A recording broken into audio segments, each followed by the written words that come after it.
Hello, fellow adventurers. Today we embark on a journey to explore the captivating city of Altdorf, often referred to as the City of Spires. As Siegfried Johansson once said, "When one is tired of Altdorf, one is tired of life." Let's delve into the wonders and secrets that make Altdorf a jewel in the crown of the Warhammer fantasy world. Altdorf, the current capital of the empire, stands proudly as the seat of Emperor Karl Franz, with a history dating back to the 25th century IC. It has been the imperial capital for almost a century. Its bustling streets are a melting pot of diverse cultures, attracting merchants, adventurers, mercenaries, and fortune seekers from all across the old world. But beware, for beneath the veneer of prosperity lies a shadowy underbelly, a den for thieves, corrupt officials, and assassins. Chaos cultists gather by night, pursued by the ever-watchful witch hunters. Certain streets are best avoided after dark, even by the city watch. Home to the imperial court and the prestigious University of Altdorf, this city is not only a political hub, but also a centre of learning.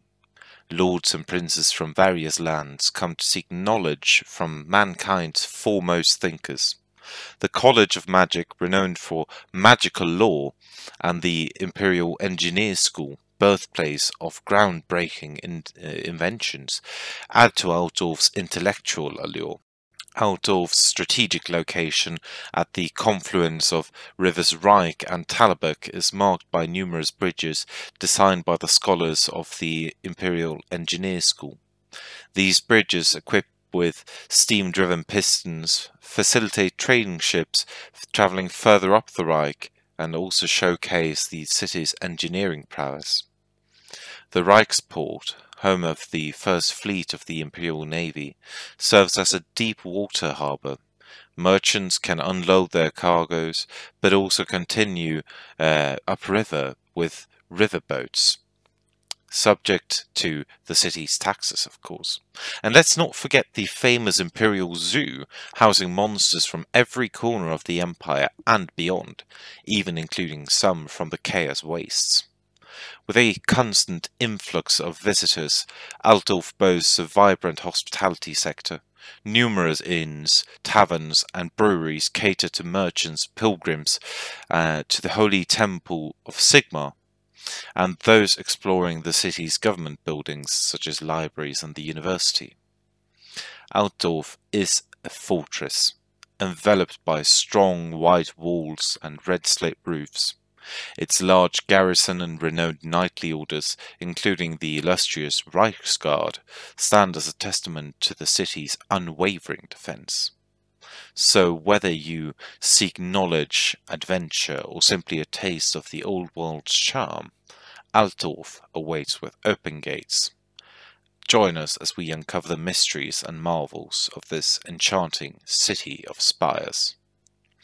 Now, as we dive deeper into the roots of Altdorf, we unveil its layers of ancient history, echoing the words of Sigur, the street preacher who proclaimed, "The stench betrays our city's true nature.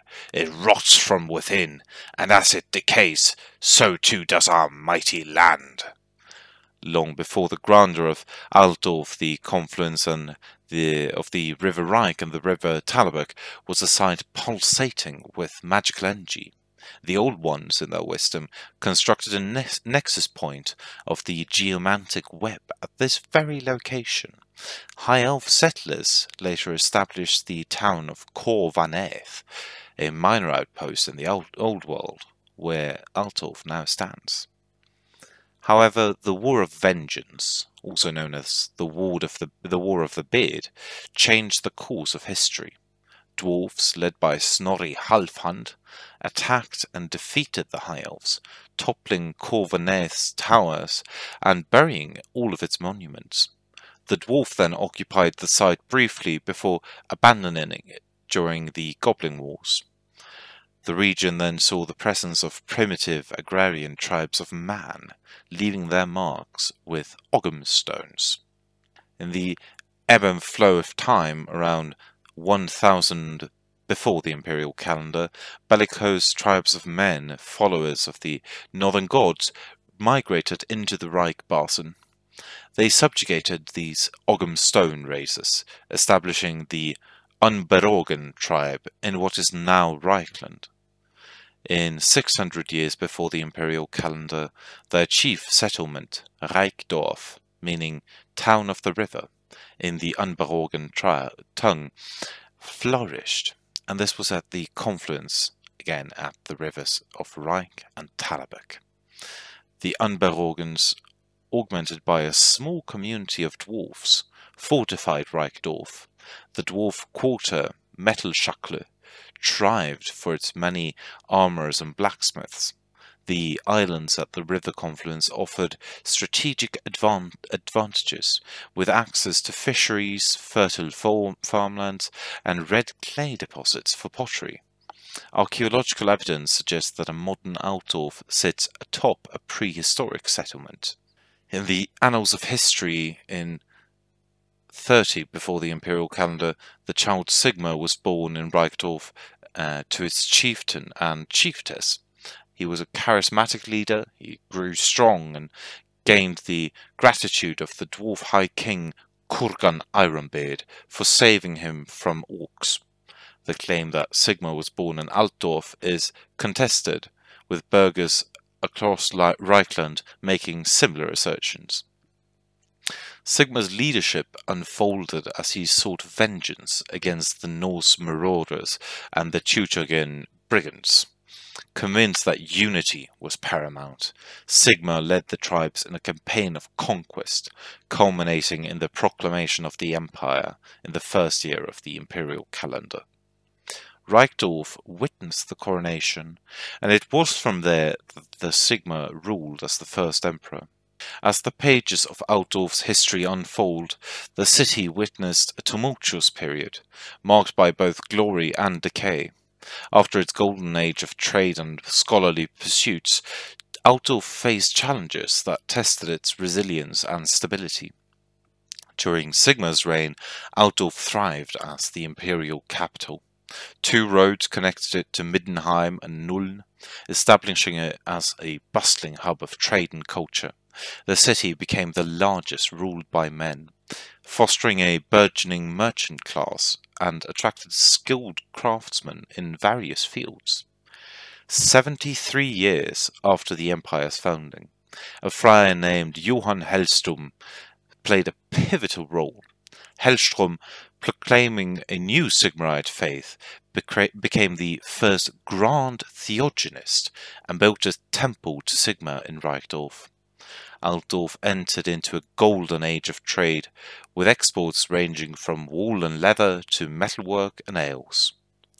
However, around 300, the city faced economic hardships. Internal strifes, poor harvests, and goblin raids led to downturn. In response, the city walls were erected, attracting new citizens seeking refuge. Yet the economic woes persisted, setting the stage for a significant transformation. In 522 IC, Emperor Sigismund the Conqueror took a decisive step. He renamed Reichdorf to Altdorf, reflecting its stories past as the Old City.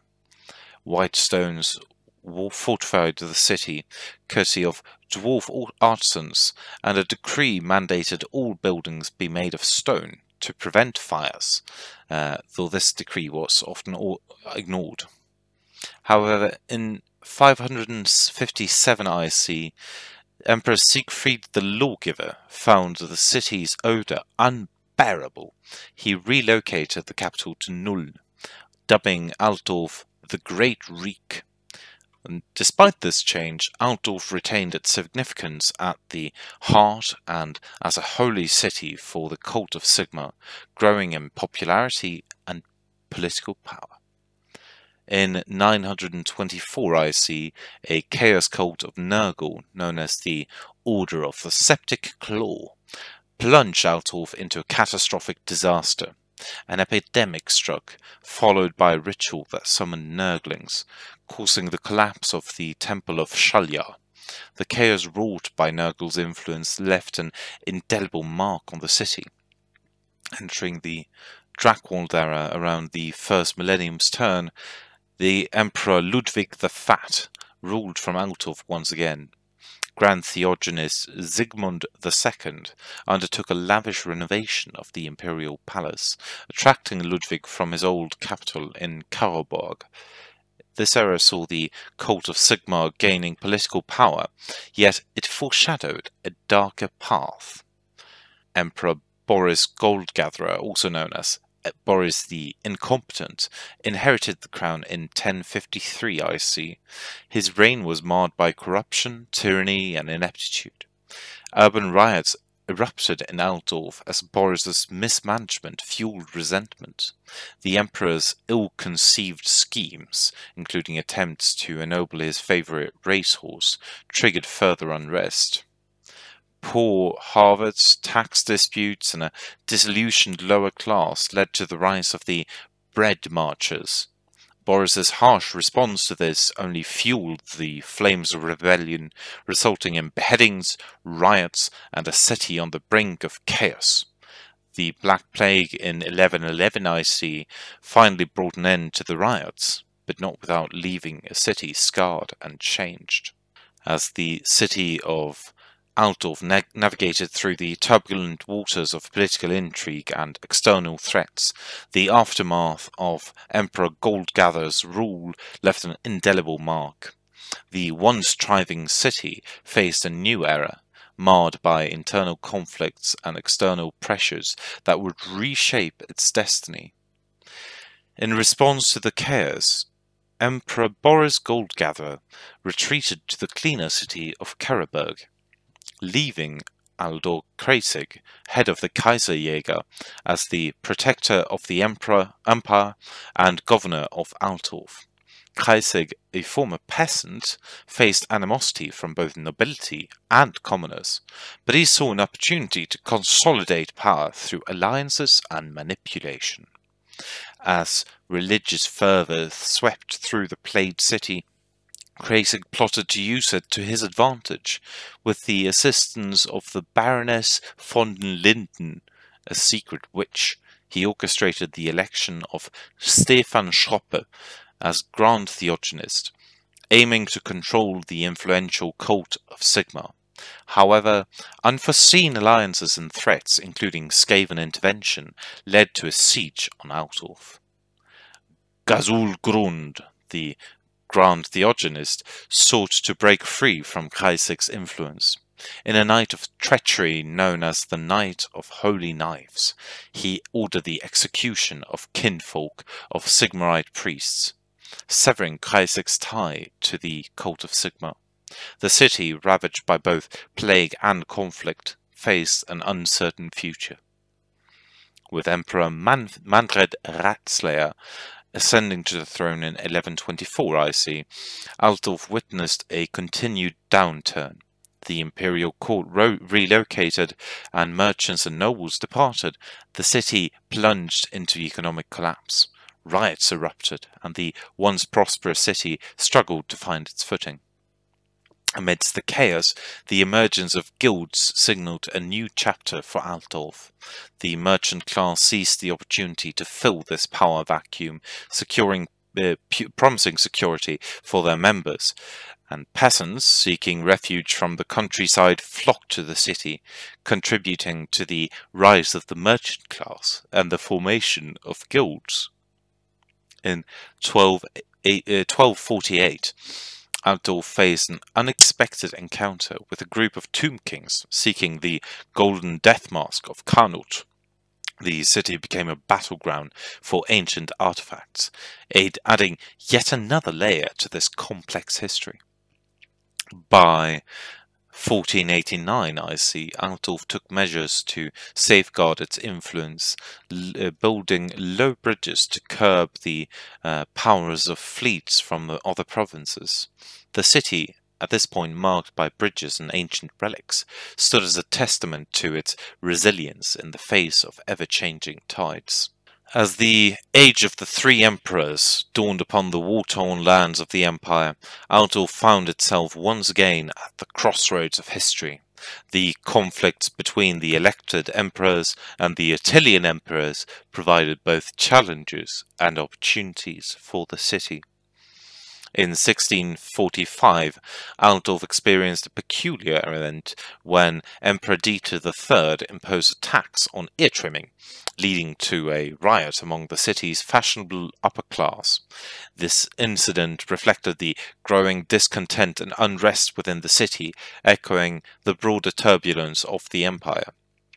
In 1707, a dark chapter occurred in Altdorf history as the infamous war boss Gorbad Ironclaw invaded the empire.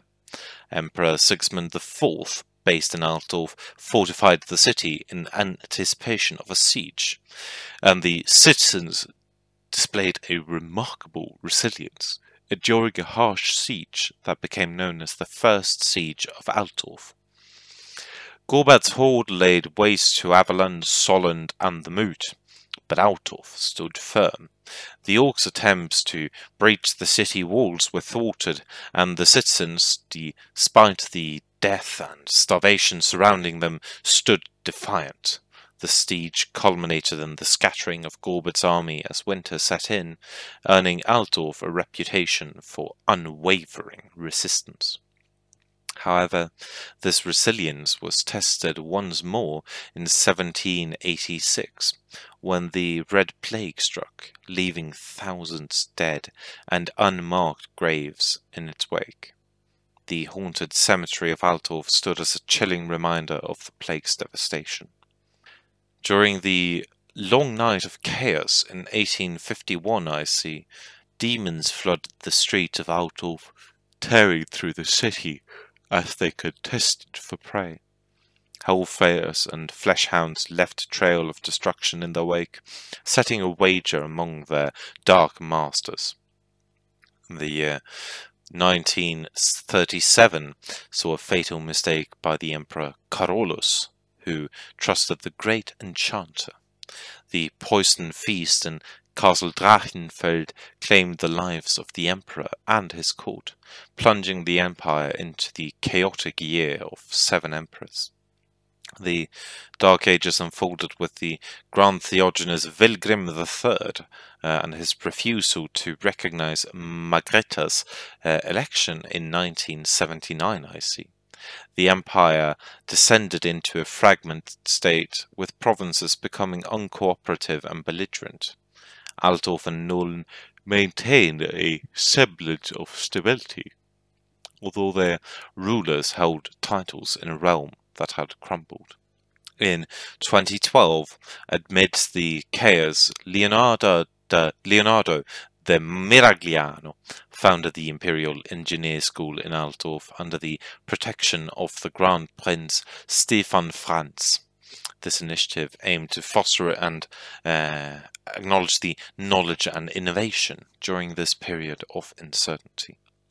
Yet by 2037, the Grand Prince of Altdorf faced challenges as control over the western and southern parts of Reichland slipped away.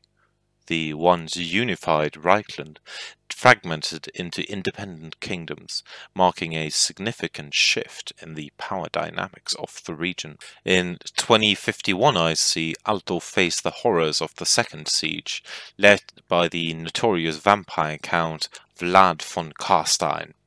The city, teeming with refugees, saw desperate measures redirecting the River Reich to form a watery moat in the hopes of thwarting the undead.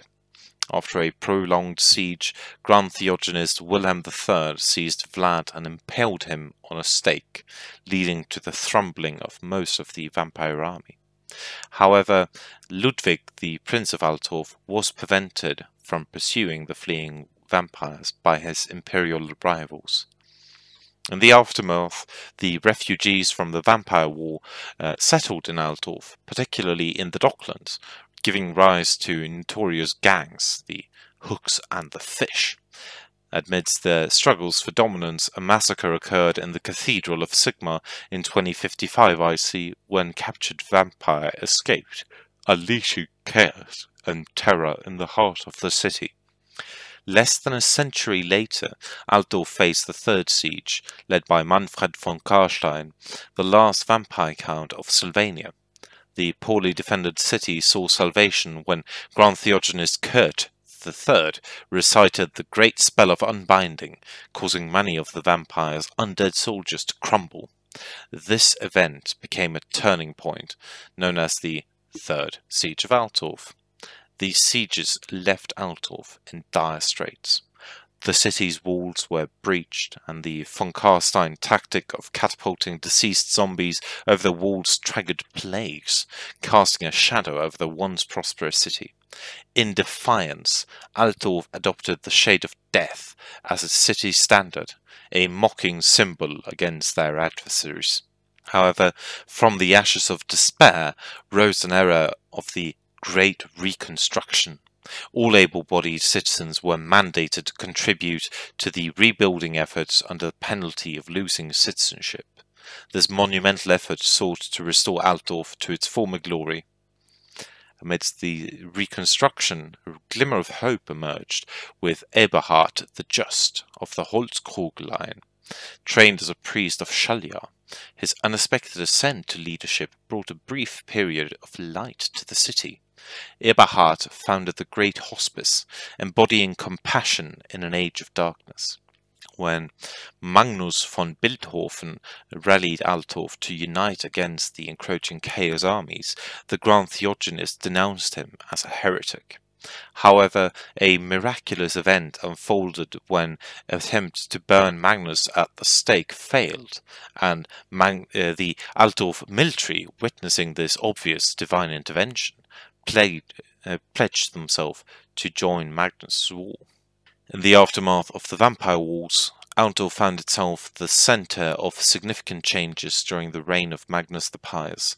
Magnus and Lawmaster Teclis, a high elf magician, after liberating Kislev from the Chaos Horde, chose to establish the Colleges of Magic in Altdorf.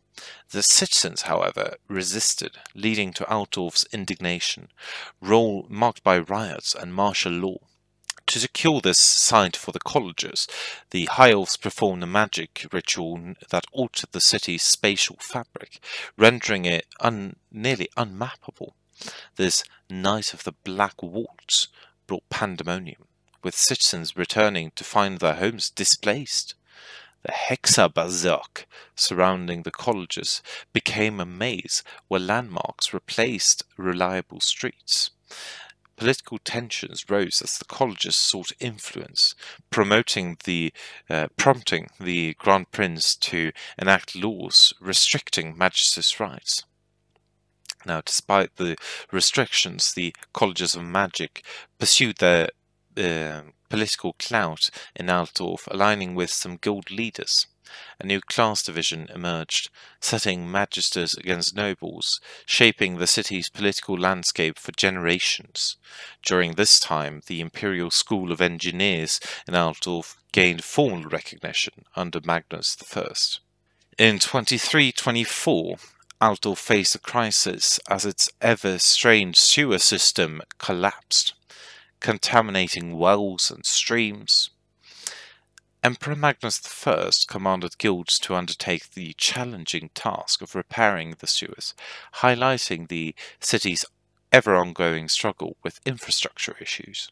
With the looming threat of Warg Grom, Emperor Dieter IV retreated to Nuln from Nuln to Altdorf, establishing his court within the city walls. Prince Wilhelm of Altdorf took charge of the defense against the Greenskin invasion, while Emperor Dieter IV grappled with internal disputes and dreamed of better days. Dieter's legacy included the Imperial Zoo, an eclectic addition to Altdorf's cultural tapestry. However, in 2415, internal conflicts with the Colleges of Magic exploded into the Night of 1,000 Arcane Duels, Pressured by the cult of Sigmar, Emperor Dieter IV disbanded the colleges, marking a significant turning point in the city's magical landscape. In 2420, Altdorf faced a tumultuous event at the Grand Cathedral. Rogue Knight Dietrich Kastner attacked the Grand Theogenist Hedrick, leading to a chaotic confrontation. Knightly orders mobilized, cannons were turned toward the cathedral, yet Kastner mysteriously disappeared. The incident left an indelible mark in Altdorf history, shrouded by mystery and political tension. As the House of Holzwig-Schlesstein took the reins in Altdorf, the city witnessed a turbulent era marked by political intrigue, economic challenges, and magical upheavals. Emperor Wilhelm III faced both internal and external threats, navigating the delicate balance of power in the empire. In 2429, Emperor Dieter IV's controversial decision to sell Westerland's independence led to economic sanctions and internal strife. Grand Theogenist Hedrick Lutzenschlager condemned the move, sparking the War of Succession. Wilhelm III emerged victorious, and Altdorf witnessed a shift in power dynamics as guilds vied for imperial patronage. Now, Emperor Wilhelm III's attempt to reconquer Marienburg faced defeat in the Battle of Grutscher March. Recognizing the empire's need for magical prowess, he reinstated the colleges of magic in 2430. The Great Fire of Altdorf, caused by the Bright College, brought public backlash. Despite this, Wilhelm chose to keep the colleges open, albeit with increased oversight. The city faced catastrophic events in 2431 as the Great Fire of Altdorf ravaged over 4/5 of its structures. Although he blamed it on wizards, Wilhelm resisted pressure to close the colleges again. He endeared himself to the populace through civic works, road improvements, sanitation projects, and rebuilding efforts, showcasing his commitment to the city's well-being. Now, Wilhelm's relationship with the colleges of magic remained complex. Collaborating with the Celestial and Grey colleges initially, he later cracked down on wizards after a theft by illusionists. Despite tensions, his reign laid the foundations for the House Holzwig-Schlesstein, which, despite all of its eccentricities, garnered affection and brought stability. Matthias IV's mysterious disappearance in 2438 left an air of uncertainty. The subsequent reign of Emperor Matthias II witnessed attempts of democratic principles, met with resistance from the electors, of course. However, the dynasty retained the people's affection while avoiding alarming the electors with its unambitious and eccentric demeanour. In 2453, the fourth siege of Altdorf unfolded as the Leech, Archon the Black, targeted the Holy Temple of Sigmar. His true motive, the theft of the Liber Mortis, was realized, leading to the crumbling of his undead army. Altdorf once again emerged victorious against the forces that sought its destruction. The reign of Emperor Leopold I brought a different tone altogether to Altdorf, as his paranoia and focus on the safety of his family shaped the rule. While his eccentricities were a cause for concern, they translated into an eagerness to please the electors rather than engage in conflicts. Under his reign, the House of the Third, Wilhelm, found stability once more, and the city experienced sort of a relative calm. In 2480, Emperor Leopold had a resistance and reluctance to support Oswald von Königswald's plan to infiltrate Castle Drachenfeld, which led to internal conflicts. Shamed by Oswald's success, the emperor considered cleansing the castle, but the great enchanter persuaded him otherwise, allowing Castle Drachenfels to stand. tensions between the Hooks and Fish erupted into a full-scale gang war in the year 2500 IC, known as the Waterfront War. Lasting for 5 years, the conflict saw the intervention of Watchman Harold Kleindienst, who entered the war by eliminating war chiefs on both gangs. Although subdued, the animosity between the two factions sort of lingered on. Upon Emperor Leopold's death in 2502 IC, his son Karl Franz ascended to the throne. Karl Franz continued the diplomatic style of his father, navigating the intricate web of politics with finesse. His careful approach ensured that no group received special treatment without broader approval. In the winter of 2502, Karl Franz faced challenges as new taxes proposed by Chancellor Mornan Tybalt led to the window tax riots. The Reichsguard was deployed to subdue the rioters, showcasing Karl Franz's commitment to maintaining order. The Great Fog Riots a few years later shook Altdorf as Chancellor Mornan Tybalt imposed the thumb tax, and beast murders sparked unrest. However, the chaos was short-lived, revealing the involvement of a Tsimshian disciple named Yevgeny Yemizovich. The Hooks and Fish faced consequences, altering the balance of power. The turmoil of 2512 IC marked a period of chaos, triggered by a Tsimshian plot to replace Karl Franz. The conflict between the Ulrichians and the Sigmarites led to a civil war. Sigmar's ancient Warhammer, Galmaras, seemingly shattered, and the emergence of Sherargetu unleashed havoc in the Volkshalle. Emperor Karl Franz, with the help of heroes, restored order and unity to the empire. In 2518, Emperor Karl Franz faced unexpected challenges, from malfunctioning bridge mechanism to the threat of a plague outbreak. However, swift action, introducing a sanitation build, and campaigns led by the cult of Mor prevented further calamities. The city embarked on a path of rebuilding, emphasizing sanitation and public health.